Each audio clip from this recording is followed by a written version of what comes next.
Very good afternoon to you, Zola. Tell us a little bit more about this Bryanston property.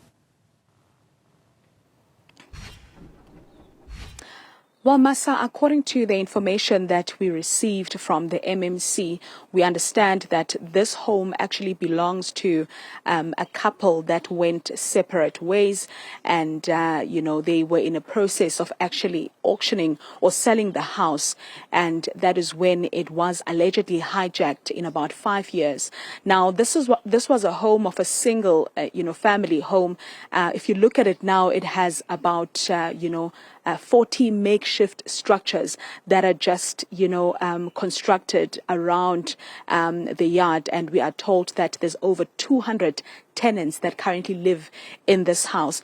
Now, the MMC of Community Safety came with his team, JMPD officials, and of course, other relevant departments. And that is, of course, Home Affairs and, City Power and Joburg Water to obviously do their work as well. We have seen, illegal connections when it comes to electricity, because all these structures that my colleague is showing you right now are relying on 1 meter box.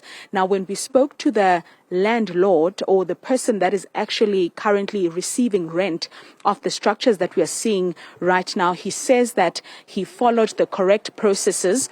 And there's nothing illegal about, what is happening and what you are seeing on the visuals at this particular moment, and that he insists that he will not allow these people, including himself, to be evicted from this particular property. From outside, you are unable to see what is happening inside here. One would think that this is just a normal house, and that is because, of course, the walls are quite high here in Bryanston. But as you enter, you get introduced to a village, a yard that has over 200 people. Now, there are going to be authorities that are coming to the party, of course, to play their part in terms of speaking to the person that is receiving rent as to, laws that they were supposed to follow, bylaws that, that they're supposed to follow as residents of, the city of Johannesburg.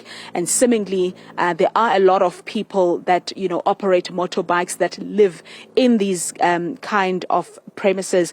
Now, during this raid, the MMC mentioned that there's a lot of these, alleged hijacked buildings in the city of Johannesburg, particularly in areas such as Bryanston, Tenant and Sandhurst, and they have been doing a lot of crackdown. You would remember that in just about a week ago, there was an operation that was done in a house almost similar to this one, where they found that there was some illegal activity that was taking place in that kind of house.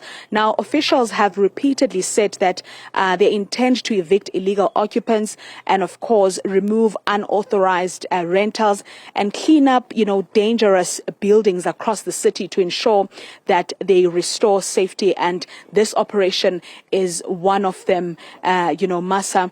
According to the MMC earlier, just before he left for his meeting, he mentioned that officials, have actually tied many hijacked or illegally occupied properties to organized criminal syndicates. So in them trying to prevent such from happening, they will be conducting these kind of operations across the city of Johannesburg. And this is, of course, one of those houses. So we know that the SAPS is involved, as well as the owner of the house had opened a case against the alleged owner or the person that is actually receiving rent from the people that are occupying this place. And he says that he wants to demolish these structures that you're seeing here, because seeing his house, or what he used to call his home for his family a couple of years back, in this particular state, has actually made him quite emotional, because he has been fighting this battle for several years before an intervention by the city of Johannesburg was actually done. Now, seeing what is happening on the other side of the house, it gives them a bit of hope that, he is getting close to actually getting his house back. So some of the tenants are not around, and some have been coming in small numbers. Of course, they've been alerted by those that live here. And of course, they were told that there's a possibility that by the end of today, they might be evicted from these structures that you are seeing here. And this was, of course, will then signal the beginning of, a lengthy process that will be, experienced by the owner of this house, the person that actually says this was my house, before it was actually occupied illegally, allegedly illegally by the people that we are seeing here. I must say, Masa, that according to the information that we received, of course, from some of the tenants, they are saying that they are paying an amount of about 2,000 rands for each of these structures. And there's many of them. Hence, I said there's over 200 people that are occupying this property. Some of them live in these structures, and some of them live in the main house. Unfortunately, right now it has been locked, so we're not able to show our viewers what is happening inside. But one can be able to see from outside that there are a lot of cables that are just running around over my head, and it's even worse when you go inside. And I'm told that each and every room of this particular house actually has a tenant, and these tenants, of course, these are people that live with their families, with their children, and they are paying rent on a monthly basis to this particular person who actually denies illegally taking over these premises and says that he is willing to go to court to prove that he actually followed the right procedures.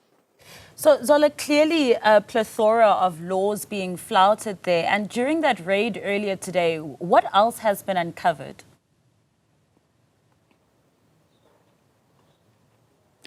So we actually got to see that, as I've mentioned, that these people have connected themselves illegally from this from the city's grid, and that they have not been paying electricity according to what we were told by the MMC for Community Safety. They're not paying for services, and according to the property owner, he says his bill is currently sitting at over R1 million in terms of how much he owes the city for rates and taxes.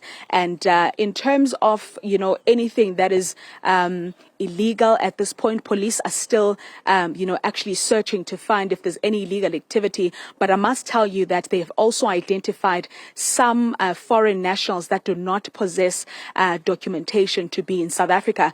That's where Home Affairs Immigration then comes in. We have seen them as well. They have just arrived to obviously interact with these people and also play their part